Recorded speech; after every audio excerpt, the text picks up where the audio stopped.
Hey, it's draffet. This draffet store, and it's gonna be a little grainy because I'm on my wife's new laptop. Now, this one's on common knowledge. Now, I'm doing this one because of a story on YouTube and a few other places. I mean, on Yahoo and a few other places about the twin doctors who did the study between low-fat diet and low-carbohydrate diet or low-sugar diet, and found out that both lose weight. Low-fat diet uses more. The low carbohydrate diet loses more, but it has different side effects. Now, common knowledge, because there's so many dietitians and doctors passing it around, say that the low-fat diet's better for you. And here's the thing: you have to make up your own decision on what you eat.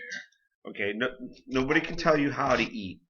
Yeah, you lose a little weight here, a little bit of weight there, and I'm not skipping the subject because, and I'll get back to it and I'll explain why.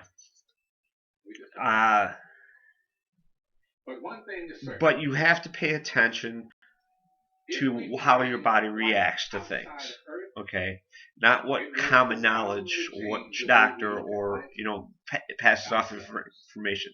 The problem with this particular common knowledge on the diet thing was there was no actual studies to tell which one was better, which one was worse, what were the results that they got from it. Okay, I can give you at least 5 or 6 common knowledge things. The effects of the steroids on the human body. There was never a study. Everybody was like, "Oh, it's got this effect. It's got that effect." And pardon me, my son is trying to get the mouse. But there was no, study saying this for definite is what is wrong with steroid use. Okay, because doctors give people cortisol steroid shots all the time.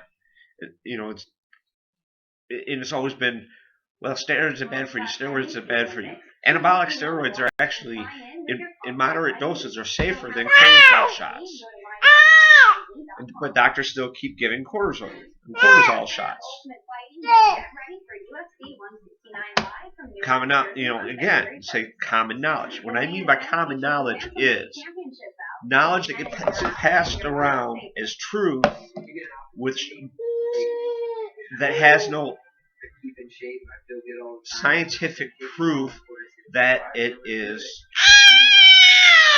real. Prime example is when I was a kid, common knowledge was crack your knuckles, arthritis. Okay, but there's been no studies to link arthritis with nail cracking.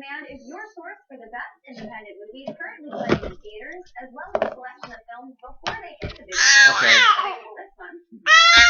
Common knowledge is just society's way of passing off bullshit that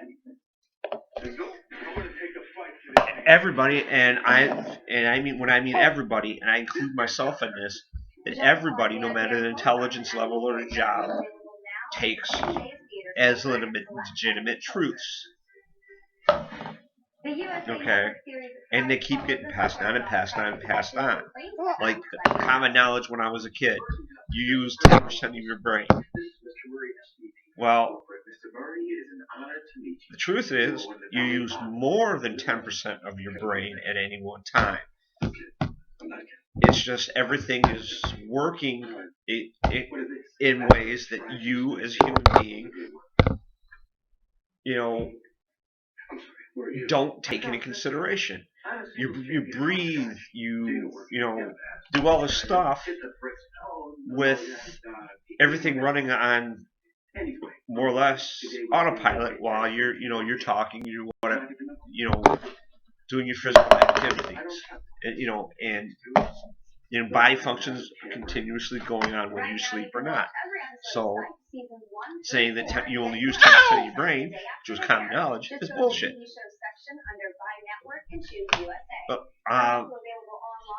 but if somebody uses something that is common knowledge, do the research, find out what's true. Because the only time that it is common is when it's a group of people that have no idea what they're talking about, but keep talking about it and spreading horseshit and believing it. This is Draffet. This is Draffet Store. Have fun.